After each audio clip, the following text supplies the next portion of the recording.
Tem gente que tosse automaticamente quando insere alguma coisa em um ou nos dois ouvidos. Isso acontece porque essas pessoas têm o famoso reflexo da tosse no nervo de Arnold. Isso é super raro. Seus pés e braços são aproximadamente do mesmo tamanho. Você acha que não? Então meça seu braço desde a dobra do cotovelo até o punho e compare a medida com o seu pé ou calçado.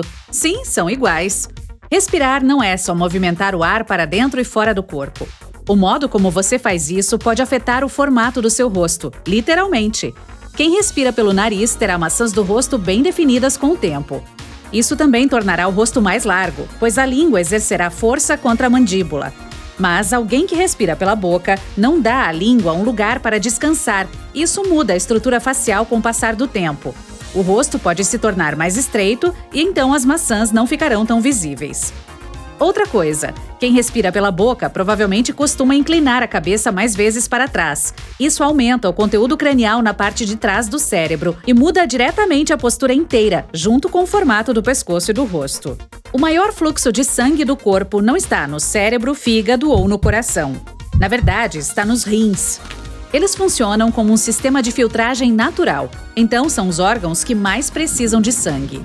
O sangue humano é vermelho, mas o de alguns animais tem cores diferentes. Aranhas, polvos, lulas e crustáceos possuem sangue azul. O das sanguessugas e de certas espécies de minhocas é verde, enquanto o de alguns tipos de vermes marinhos é roxo. Já os insetos, como borboletas e besouros, têm sangue amarelado ou transparente.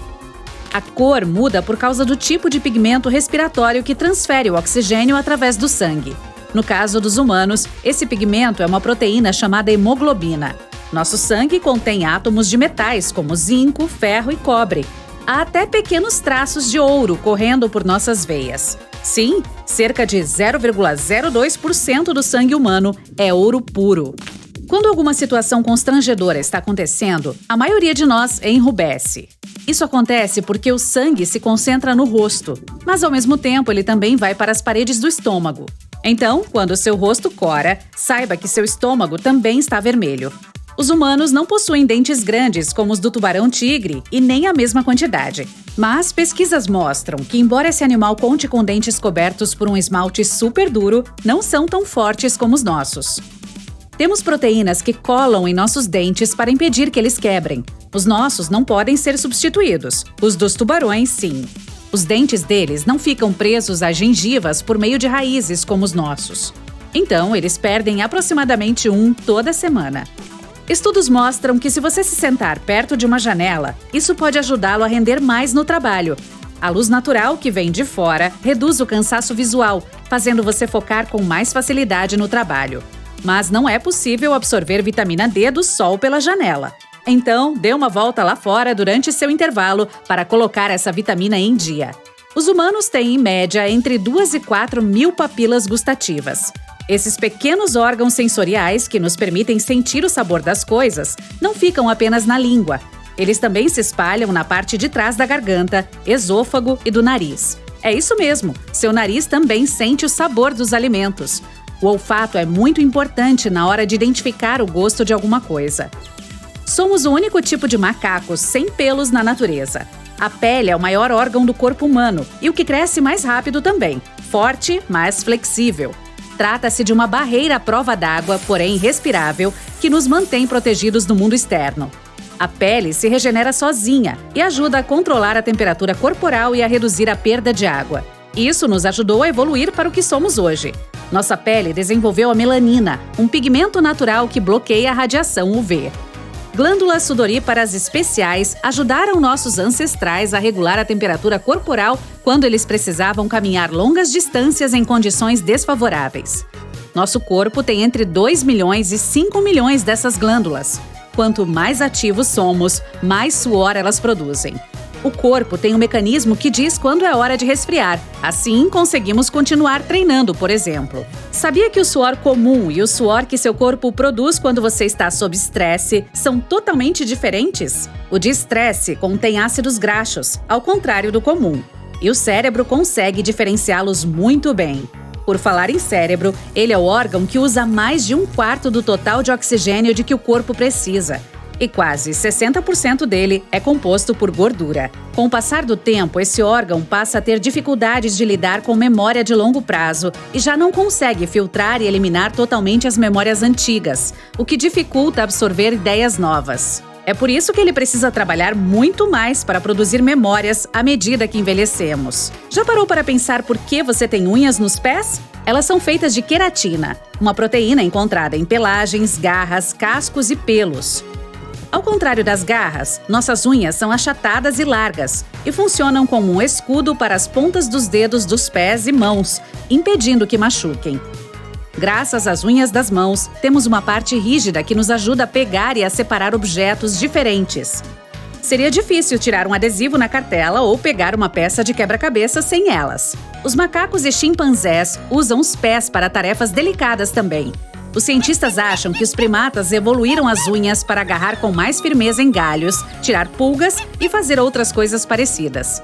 Há cerca de 1000 tipos diferentes de bactérias em nossas peles. Elas servem como uma barreira para impedir que outras, do meio externo, entrem em nosso organismo. Enquanto as mantém na superfície, a camada de fora da pele se renova o tempo todo.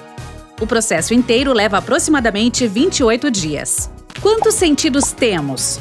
Audição, tato, visão, olfato e paladar. Então a resposta é 5, não é mesmo? Esses sentidos fornecem informações sobre o mundo externo, por isso são chamados de esteroceptivos. Mas o corpo humano vai além disso. Ele possui um sentido de equilíbrio, um de noção espacial e um de temperatura.